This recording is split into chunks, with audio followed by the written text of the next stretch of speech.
My husband didn't know I could speak Spanish. When I accidentally heard what he and my own daughter talked about me, I made my mind. I heard them before I even stepped into the hallway.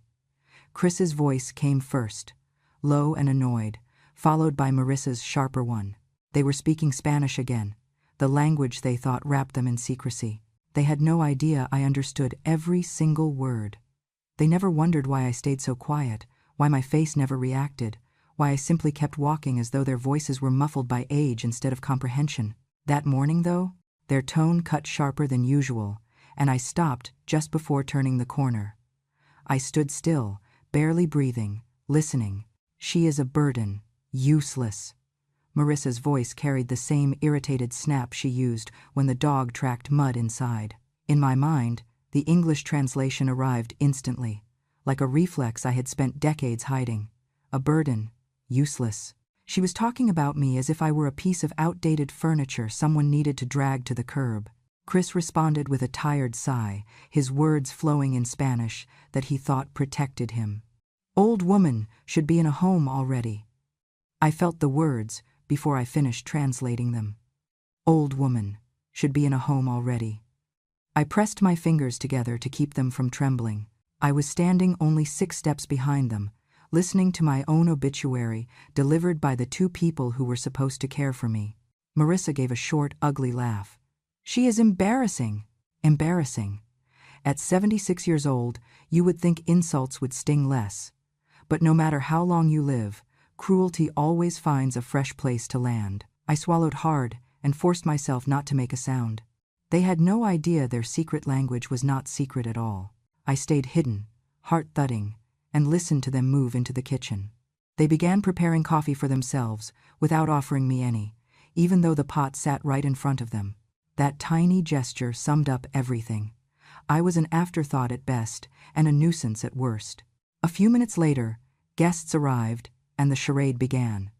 Marissa switched to English so she could perform her false kindness. She is just staying here temporarily, she said loudly, as if rehearsed. We take good care of her. Inside my mind, the words twisted. They talk like I am dead weight.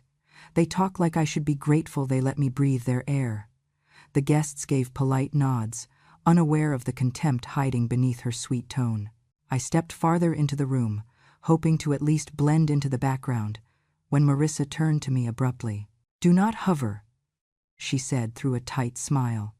You make the house feel crowded. Her eyes flicked toward the guests, warning me not to react. I felt a sharp pressure building in my chest, but I kept my voice steady. I had learned long ago not to show pain in front of people who enjoyed causing it. About 200 words into that morning's humiliation, something inside me whispered that I needed to say something not to them, but to whoever might listen later, to whoever might understand what injustice feels like when it unfolds inside your own home. So let me say this now, while the memory is still raw. If you feel justice deserves celebration, smash that hype button. Let us keep stories like this alive, echoing far, far away. Your support helps us bring understanding and love to those who deserve it. Thank you so much. Keep listening. I tried to leave the kitchen unnoticed, but then I heard Marissa's voice again, lower this time, sliding back into Spanish because she assumed I could not follow. What she said next froze me in place. Logan died without knowing the truth about me. I felt the ground shift. Logan, my first husband, the man I had loved through poverty, sickness, and long days of worry, the man who died suddenly from a stroke. What truth? What could possibly be left unsaid after all these years? Chris answered her quietly, also in Spanish, as if the walls themselves were ears. And Natalie never will. My mind translated before my heart could catch up. Logan died without knowing the truth about me, and Natalie never will. The words rolled through my chest like cold water. I gripped the countertop to steady myself. They were talking about Logan behind my back. They were hiding something that belonged to my past, my grief, my marriage, and they said it with the confidence of people who believed I was too ignorant to understand. Marissa exhaled sharply, annoyed. She is old. She cannot even tell when we are talking right in front of her. Another translation cut through me like a blade. She is old. She cannot understand anything. I wanted to shout that I understood everything, that their words felt like salt rubbed into old wounds. But I stood there, invisible, in my own home. When they walked out of the room, laughing lightly, I remained by the sink, holding on to the cold edge as if it were the only thing keeping me upright. My breath felt shallow, but my mind was awake in a way it had not been in years. Their voices replayed over and over, each sentence carving a new line into my resolve. They think I do not understand, I whispered to myself. They forget who I was before I became their convenience. Before I was Logan's wife, before I was the old woman they shoved into silence, I spent a full year living beside people who spoke only Spanish. A year where a different family treated me with more kindness than my own household showed me now.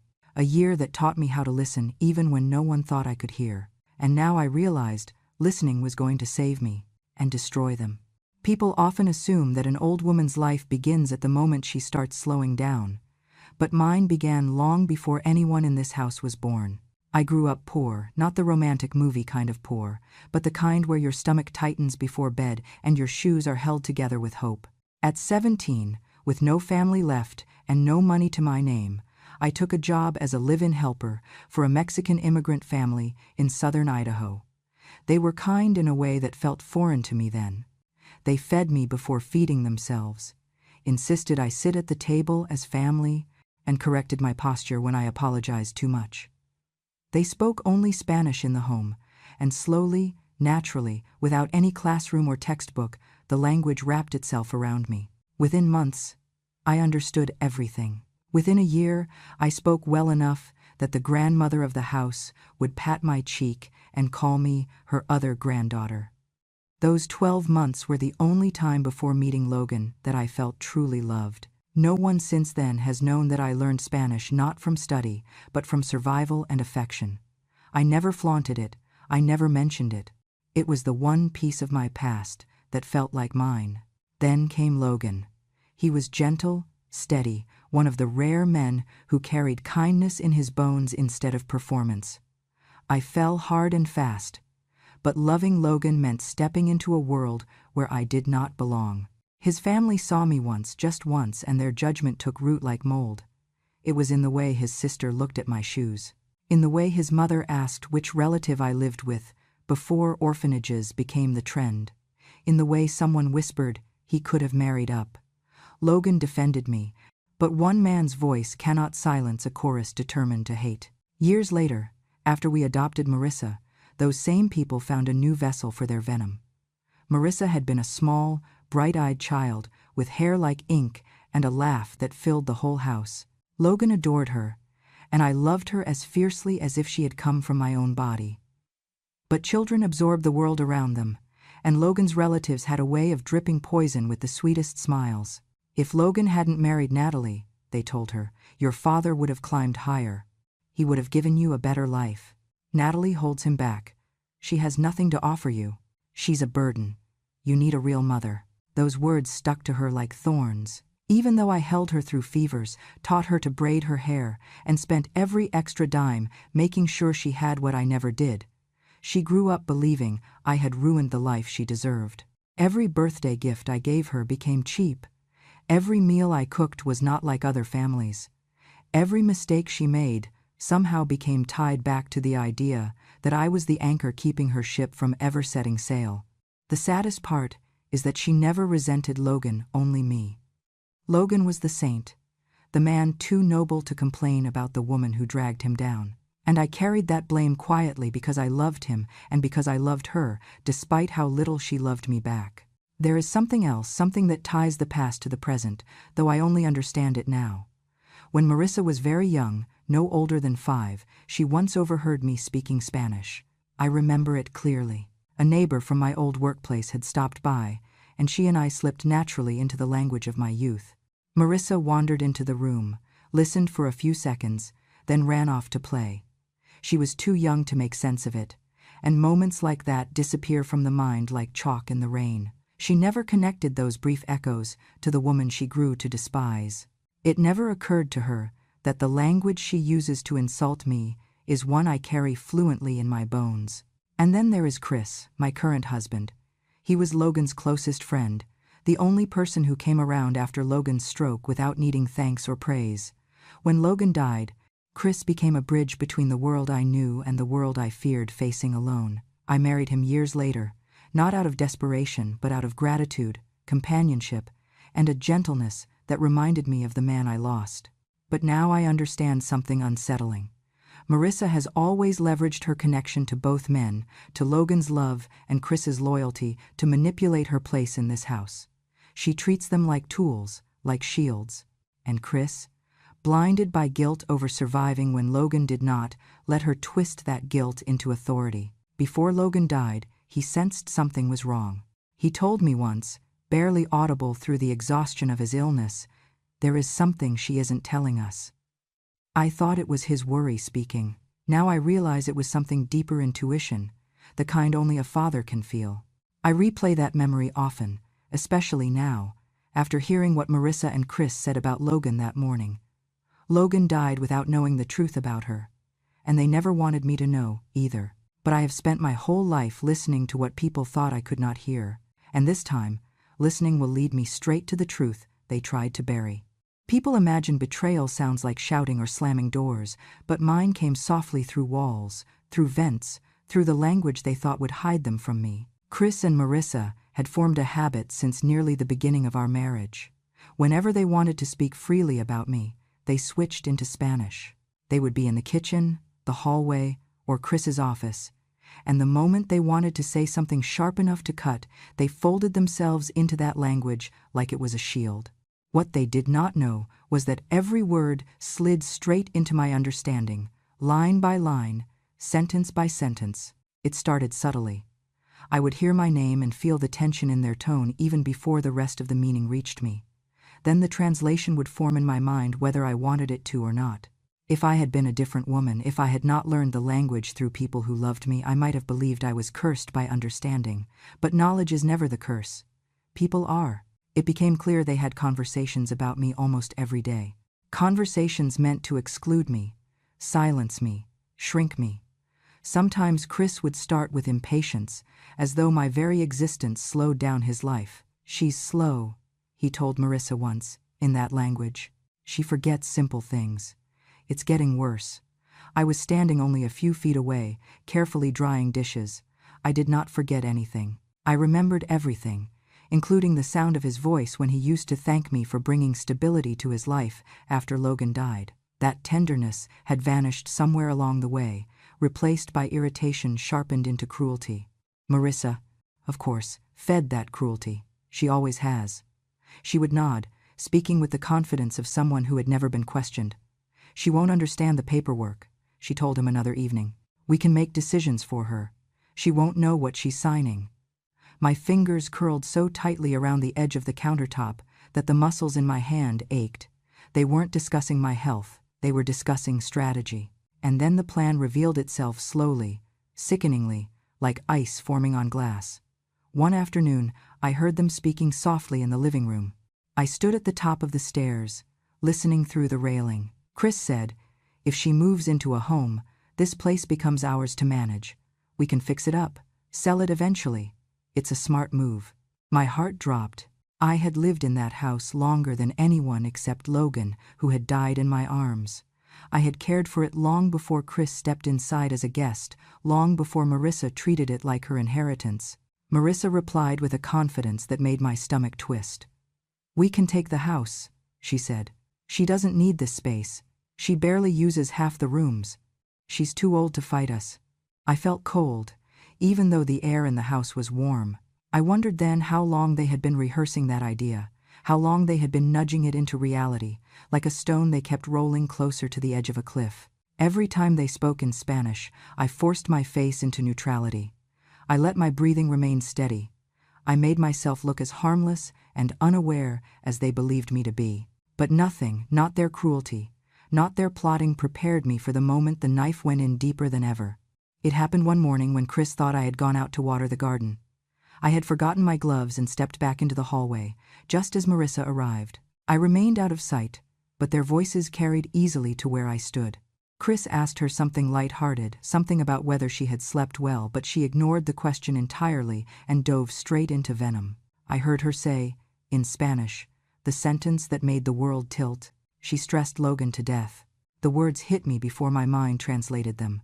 A sound more than a sentence. But when the meaning formed clear, precise, undeniable, everything in me locked still. She blamed me for Logan's death, my Logan, my first love. The man who had held my hand through every hardship, the man who had collapsed one evening from a stroke that no doctor could have prevented.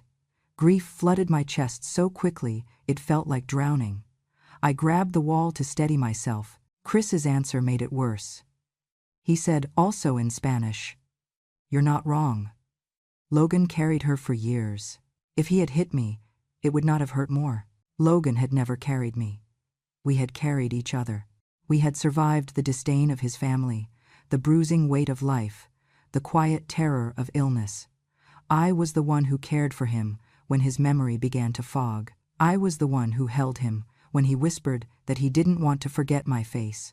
I was the one who washed him, fed him, stayed awake for nights on end, listening to the uneven rhythm of his breath. And when he died, when his heart gave out, I had felt mine crack with it. To hear Marissa rewrite that history, to hear Chris agree, was a cruelty I had not known a human heart could survive. I stood behind the wall, breathing slowly, carefully, because one wrong sound would give me away. My vision blurred, but my mind sharpened. Something inside me began stitching itself into resolve. They thought their words dissolved into safety because they spoke in the wrong language. They thought I was old, dim, slow. They thought they were building a plan in secret. I understand everything they say, and soon they will understand everything they have done. People talk about heartbreak like it is one single crack, one moment, that splits a life into before and after. But that morning, when I heard the truth they thought I could never understand, it did not crack me. It tore me open from the inside out. It was early, the sun barely touching the ridge, shadows stretching across the kitchen floor. I walked down the hallway, cane tapping softly, believing Chris and Marissa had gone out and the house was finally quiet. But their voices drifted from the dining room, the low, clipped rhythm they reserved for secrets spoken in Spanish.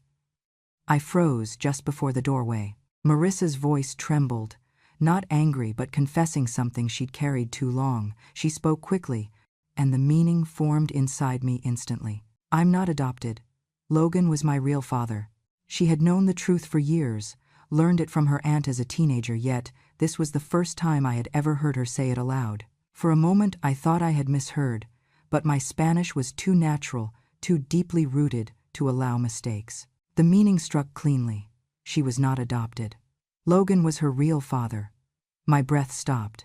I clutched the doorframe as disbelief scraped through me like broken glass. I had loved Marissa since the day Logan brought her home, a trembling 5-year-old needing comfort. I raised her, soothed her nightmares, braided her hair, stood beside her at every school meeting. And all this time, she had been his child, his blood, a truth he never told me. My stomach twisted as her voice lowered, revealing even more. She said she had known since her teenage years. She said her aunt had told her the truth. She said she resented me for taking Logan away from her real mother, a woman he had never married, a woman he had once been involved with long before me. And then she said something that twisted deeper than all the rest. He loved me more because I was his, not her. Chris exhaled sharply. Paper rustled. He was probably holding one of the folders he kept in his desk. Then he spoke, soft and bitter, and he died, never knowing. The meaning sank in again with the brutal clarity of a blade. And he died, never knowing. Knowing what? That she was his? That she hated me? That she blamed me? That she had secrets wrapped under her skin like coiled wire? I gripped the wall harder. My knuckles whitened, my heart thudded painfully against my ribs. If grief had a flavor, it would have been metallic and sharp, because that was exactly how it felt in my mouth. Logan died, never knowing she would later try to take my home, my stability, my last connection to him. And worst of all, he died without telling me the truth about her. A part of me wanted to collapse. Another part wanted to scream. But I stood there, still as stone, letting the pain settle into its shape. I had learned long ago that breaking down in the moment of impact only left you too weak to clean up afterwards. Grief would be a luxury later. For now, I needed clarity. They kept talking. "We need to move faster," Marissa said, "before she starts asking questions. If she gets suspicious, everything falls apart. Before she realizes she's not as in control as she thinks, before she realizes, if only she knew." Chris's voice dipped lower, almost conspiratorial. "The evaluation next week. If the doctor signs off that she's losing memory, we can move her into a home within a month." My stomach twisted. They wanted to fake cognitive decline. They wanted a medical signature labeling me incompetent. They wanted legal authority over my home, my finances, everything I had left of Logan. I breathed slowly through the burn in my lungs. They believed I was defenseless. They believed the language hid them. They believed the lie Marissa carried gave them leverage. But they were wrong. My grief solidified into something sharper. Not revenge, not anger, awareness, resolve. I stepped back silently, retracing my footsteps up the hall. My body shook, not from age, but from emotion bottled so tightly I feared it might burst. I reached my bedroom and shut the door quietly. Then, with trembling fingers, I opened the drawer of my nightstand and pulled out the small voice recorder I kept for reminders, shopping lists, doctor instructions, notes for myself. I stared at it for a long second. Then I clicked it on. They had forgotten I understood them. They had forgotten I am not helpless. They had forgotten who raised Marissa, who kept Logan's home alive, who survived a lifetime of quiet cruelty without crumbling. I pressed the recorder to my chest. "I won't let them take my home," I whispered. "I won't let them rewrite who Logan was, and I won't let them hide what they've done." Then I began walking toward the hallway again, because if they were going to speak in secrets, I would gather every one of them. If they were going to trap me, I would build a record brick by brick until the truth became undeniable. And if they thought I was weak, they were about to meet a strength they never imagined. I turned the recorder back on, and I listened. I did not sleep after hearing Chris and Marissa whisper about truths Logan never knew and truths I never would. Those sentences stuck to the walls of my mind like frost, cold and impossible to scrape off. When the first light slipped through the curtains, I felt older than my 76 years, but also strangely steadier, as though something inside me had finally stopped begging for kindness and started demanding truth. I walked through the quiet house, past the photographs Chris refused to hang because he said they made the place look dated, past the table where Logan used to leave me handwritten notes, and into the narrow hallway outside the master bedroom. I remembered how Logan, especially in his last months, would stand there tapping the wall lightly with his knuckles, pretending to stretch his shoulder. At the time, I thought he was fighting the stiffness that came with his stroke, but now, with suspicion biting the edges of my thoughts, I placed my palm flat against the painted surface and slid it slowly upward. My fingers brushed a faint seam. A tiny click echoed under my hand. A panel shifted inward, opening like a secret exhale. Inside the hidden cavity lay a folded packet of documents and a small wooden box. Dust coated everything, soft as ash. I pulled the papers out and sat on the floor because my knees suddenly felt too weak to hold me up. The first sheet I unfolded was a deed, my name printed alone at the top, in bold type, no co-owner, no joint signature. I blinked hard, thinking maybe I was misreading it, but the line remained unchanged. Logan had transferred the house to me years ago. Why would he hide that? Why had Chris repeatedly insisted the house belonged to him, as Logan intended? And why had Marissa talked so confidently about selling it when the time was right? Questions gathered like storm clouds as I opened the next document. It was a will, not the will Chris kept locked in his office drawer, the one he used to quote whenever he wanted to remind me Logan trusted him with all responsibilities. This one was different. Older, yes, but valid, notarized, countersigned. Logan left everything to me, not to Marissa, not to Chris. Every asset, every savings account, every last piece of property mine. And tucked inside, written in Logan's shaky but unmistakable handwriting, was a note meant only for me. If you find this, it means I waited too long to speak about my suspicions. Trust no one until you see the full picture, even the ones standing closest. I read that line again and again until my eyes blurred. Suspicions? About what? About whom? The words felt unfinished, like he had run out of breath or time or courage. My fingers moved to the wooden box. It felt heavier than it looked, the way grief feels heavier than a body. Inside were 3 unlabeled USB drives, placed with purposeful care. I stared at them for a long moment. My heart told me not to open them while Chris and Marissa were awake. My instincts told me Logan had recorded something he was afraid to say aloud. And my chest tightened with a dread that came from knowing whatever was on those drives might change everything I thought I knew. I hid the papers beneath my sweater and closed the secret panel, sealing Logan's hiding place until I was ready. When I walked downstairs, I heard the grumbling noise of the coffee machine and Marissa's voice slicing through the air with irritation about the laundry I had folded. Wrong. Chris didn't look up when I walked in, and Marissa barely acknowledged me. They had no idea that the truth they'd been dodging had just stepped out of a wall and into my hands. I waited until they finished breakfast, then asked them both to join me in the living room.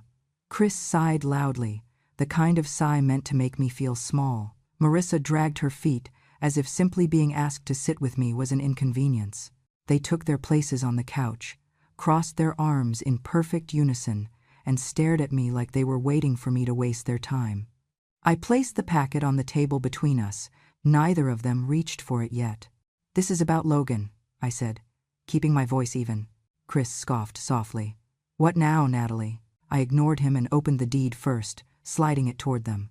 Marissa leaned in, her face tightening as she read. Chris grabbed it, scanned it, then tossed it back like it offended him. "Forgery," he said coolly. "Logan would have told me." I lifted the will, spread it open, and placed it beside the deed. Marissa's face drained of color as she skimmed the lines. Her breath hitched. This can't be right," she whispered. "There's nothing for me." Chris's voice sharpened. "Where did you get this?"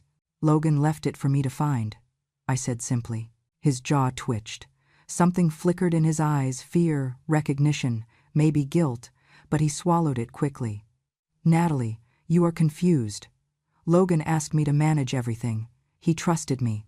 That word "trusted" burned through the air like acid. I felt anger rise, not loud, not explosive, but deep and steady, the kind that comes from too many years of swallowing hurt. My voice didn't shake when I said it. "You lied to your father until the day he died." The silence that followed was no accident.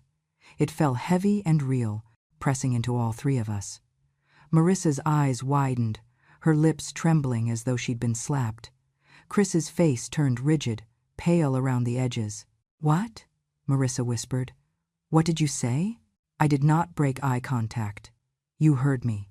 She looked at Chris, panic swelling in her expression, and I could almost see her mind racing through every conversation she thought I never understood, every insult, every manipulation, every secret. Chris tried to steady her, placing a hand on her arm, but she pulled away from him, suddenly unsure whether he was still her ally or another liar in the room. I gathered the documents back into my hands. I had no intention of explaining what I had overheard, or how long I had understood their Spanish secrets, or what Logan had suspected before he died. I didn't need to. Their fear told me they already understood there was more. "There is more," I said aloud, confirming their worst suspicion. "And when I am ready, you will hear all of it." I walked out, leaving them stunned on the couch. Behind me, I heard Marissa's voice tremble. "She knows." And Chris, quieter than I had ever heard him, answered, "She can't know everything." But I did, or soon would, and the truth they had buried would not stay buried much longer. I waited until the house settled into its late afternoon quiet, the kind of quiet that feels borrowed rather than earned, because Chris had driven Marissa into town to clear her head. I knew what that meant, convincing her to blame me instead of asking questions he did not want her to ask. The moment their car pulled away, I locked the front door, sat at Logan's old desk, plugged in the first USB drive, and braced myself. The screen flickered, and then Logan's face appeared. Older, thinner, but unmistakably him. He sat at the dining table we had shared for decades, looking straight into the camera, as if looking straight through time to reach me. His voice carried the weight of a man who had run out of chances to say what mattered. "Natalie," he said softly, "if you are watching this, Then I did not find the courage to tell you these things when I should have, and I am sorry for that. I have watched how Chris speaks to Marissa, how he slips comments into her ear when he thinks I am not listening. I do not know exactly what he is telling her, but I fear it is not the whole truth. I fear he is planting something dangerous between you and her. Something that could grow. He paused, rubbing his forehead, the weariness in his posture unmistakable. I know Marissa loves you in her way, but she has been influenced by people who wish you no kindness. I do not know who is keeping secrets about her past, but I am certain someone is. I feel it in my bones, the same way I feel the weather before it turns. Do not trust the explanations Chris gives you about anything involving her. If something happens to me, you must protect yourself. My breath caught. Even in his final months, Logan carried worries he never shared, shouldering them alone so I would not drown under them. I opened the second USB drive. This one showed a different angle of the house, another quiet recording he had made without telling me. Logan sat in his armchair, staring into space as though trying to solve a puzzle only he could see. "Natalie," he murmured, "I think Chris is hiding something bigger than jealousy or resentment. He watches Marissa too closely, and she leans on him as though he is the one anchoring her instead of you. I have tried to ask him, but he always deflects, always laughs, always says I overthink things. But I know what a guilty man looks like, and Chris looks like guilt walking in my shoes. I worry for you." I covered my mouth, feeling my heart throb unevenly. To think Logan had recorded these thoughts alone in the dark, trying to prepare me for a future he feared he would not survive. It hollowed something inside me and filled it at the same time. The third drive held shorter clips, mostly audio with grainy visuals, Logan whispering concerns I did not even know he carried.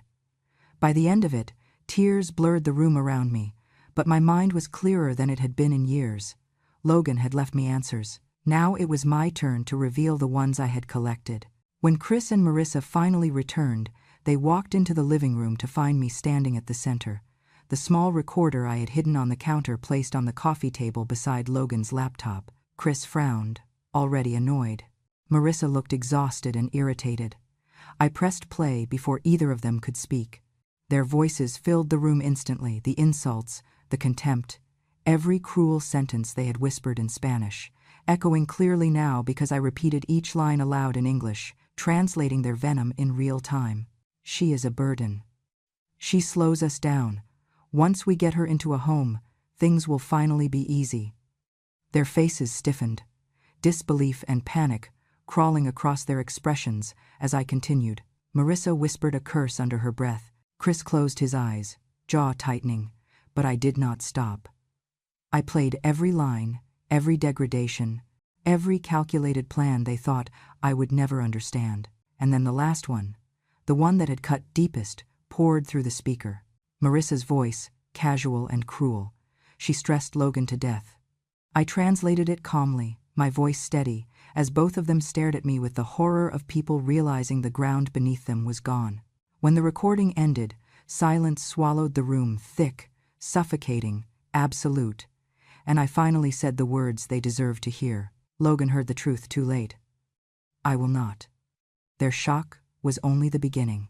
I knew the moment had come when I reached into Logan's old metal lockbox and pulled out the envelope he had marked with a shaking hand in thick black ink, to be opened only if the truth becomes necessary. My fingers trembled, not from fear but from the weight of everything that had already unraveled. Chris and Marissa stood in front of me, Chris with his arms crossed and his jaw stiff, Marissa pale and wide-eyed, as though still dizzy from hearing her own cruelty replayed in my translations. I opened the envelope slowly. Inside was a folded sheet, heavier than normal paper, the kind of document that carried a history no one wanted to confront. Logan had signed his name at the bottom in the careful script he used only when something mattered. He had done this in secret, while illness had already begun dimming his strength. I unfolded the page fully and forced my voice not to shake. "This," I said, "is a DNA report. Logan ordered it years ago, and now I understand why he did." Chris shifted his weight, suddenly restless. Marissa's throat bobbed as she swallowed. I continued. "The report confirms something Logan suspected but never told either of us. Marissa, you are not adopted. Her hand flew to her mouth. I saw shock flicker first, then confusion, then something deeper, a kind of terror that comes from feeling the foundation of your identity twist beneath you. The test proves that Logan was your biological father, I said. Your real father, from the beginning. Marissa staggered back as though someone had pushed her, her breath breaking into short gasps. When she finally spoke, her voice cracked open. He loved me, she whispered, and I hated her. The words dissolved into a sob that shook her shoulders. She pressed both hands against her face, as if trying to stop everything from spilling out at once. Regret, grief, disbelief. I felt the ache of it in my chest, but I did not move toward her. Not yet. She had spent years letting others paint me as the villain of a story I had lived faithfully. Now she stood in the ruins of that lie, finally understanding who had loved her without condition. While Marissa unraveled, Chris went unnaturally still, his eyes locked not on me, but on the DNA sheet in my hand. It was the stillness of a man calculating the damage, not mourning the truth. Logan had anticipated this too. At the bottom of the report, in handwritten ink darker than the printed text, were lines addressed directly to me. If something happens to me before I can confront Chris, know that I believe he knows more about Marissa's mother than he ever admitted. I suspect he may have been involved with her. I do not know the full story, but I fear he has never told the truth about his connection to her. I read those lines aloud. Chris's eyes flashed with something hot and ugly before he forced his expression blank. Marissa looked up sharply, tears streaking her cheeks. "What does that mean?" she demanded. Chris didn't answer. He simply stared at the floor, as though the wood grain could save him. His silence was the answer. I watched the realization strike Marissa, the betrayal, the manipulation, the subtle way Chris had shaped her resentment toward me for years. If Logan had been her real father, then Chris had been the outsider all along. Yet he was the one who had whispered poison into her ear. She squared her shoulders and stepped toward him. "Did you know?" she asked, voice trembling but stronger now. "Did you know Logan was my father?" Chris said nothing. His jaw shifted, his eyes narrowing, but he didn't speak. That silence swallowed the room whole. "You did," she said, voice breaking. "You knew, and you let me hate her. You let me think Logan wished he had a different wife. You let me believe lies because it served you." Chris finally lifted his chin, his voice low and defensive. "It was not my responsibility to fix your family's history." Marissa stepped back as if burned. For the first time since she was a teenager, she stood on my side without realizing it. She whispered, "You ruined everything." And I saw it, the truth uncoiling fully inside her, reshaping every memory she had clung to. Logan had been her father.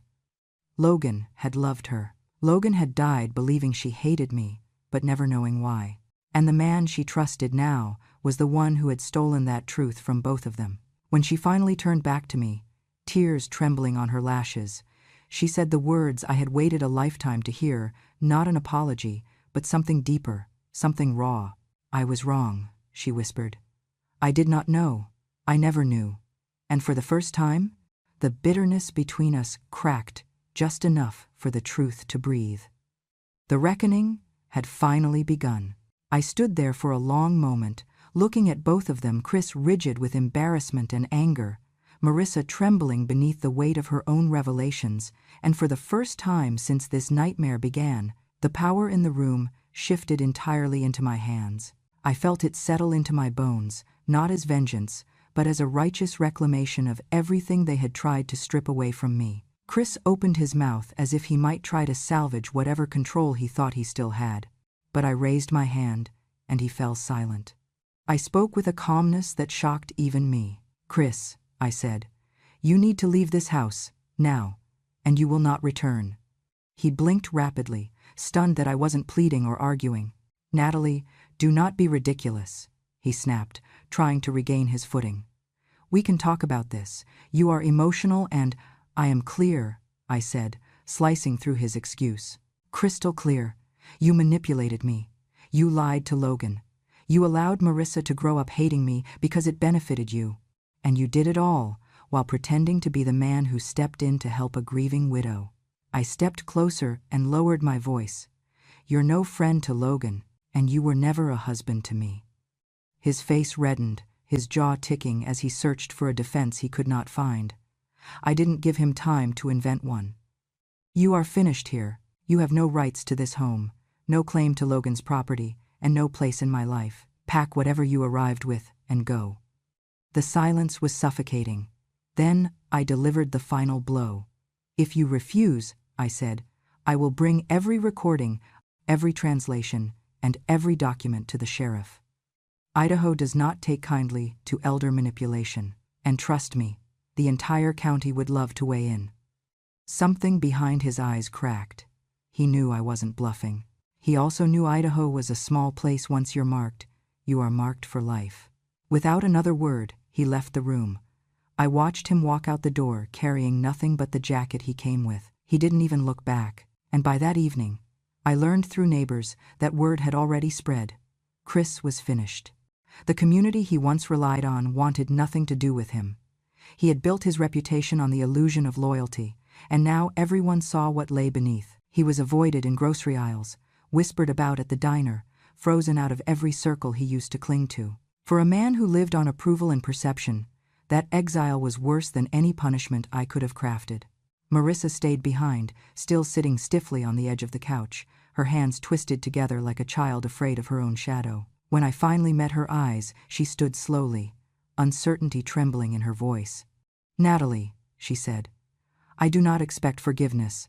I barely expect you to look at me. But please, please let me stay here for a while. I have nowhere else to go." There was a time when those words would have shattered me, when I would have reached out and held her, desperate to keep the family I had worked so hard to protect. But that time was gone. "No," I said gently, but firmly. "You cannot stay." She flinched as though struck. "But respect begins at the door, Marissa," I interrupted, "and you never brought any with you." She swallowed, tears rising again. "I was wrong. I was so wrong." "Yes," I said softly, "but being wrong does not entitle you to live here." I pointed to the threshold. "If you wish to rebuild anything with me, it starts on the other side of that door, with effort, with humility, with truth, but not under my roof." She nodded eventually, wiping her face with trembling fingers. She walked out into the crisp Idaho air, and though she looked small and lost as she stepped into the driveway, I felt something unexpected inside me, not cruelty, not satisfaction, but peace. She finally understood consequences, and that was worth more than any apology. Once the door closed, the house fell quiet in a way that felt new, not empty, but cleansed. For the first time in years, I walked through each room without feeling watched, judged, or handled like a burden. Logan's photographs remained exactly where he left them. His handwriting still lived in the margins of old recipe cards, and the home he entrusted to me, truly entrusted, was finally mine again, in every sense that mattered. I spent the next days sorting through the damage their deceit had caused, restoring little things that had been moved or hidden, reclaiming the rhythm of a life I once feared I might lose. And with every passing hour, the weight of their voices faded further from my mind. I was free. Later that week, I sat on the porch with a cup of tea and watched the Idaho sun dip behind the trees. A quiet strength settled deep inside me. I had survived poverty, judgment, the loss of Logan, and now the betrayal of people who assumed I was too old, too slow, too ignorant to defend myself. But they were wrong. I was still here, still standing, still understanding. They spoke in a language they thought I could never understand. But the truth? I understood everything, and that's how I finally won. And that, my dear listeners, is the truth of what happened in that quiet Idaho house. People often assume age makes us fragile, unaware, or easy to deceive. They forget that women like us, grandmothers who have lived through hardship, loss, betrayal, and rebirth, carry entire lifetimes of wisdom behind our silence. I did not need to raise my voice. I did not need revenge. I needed only the truth, and the truth did what justice always does. It found its way home. If this story resonated with you, if it made you feel that spark in your chest when justice finally arrived, or if it reminded you that strength doesn't disappear with age, then I hope you'll stay with us. There are countless stories like mine, stories of resilience, of love that outlives cruelty, of grandmothers who refuse to break even when the world tries its hardest. And if you want those stories to keep coming, I warmly invite you to subscribe to Grandma True Stories. Your support doesn't just help a channel, it preserves every voice that was once overlooked, dismissed, or underestimated.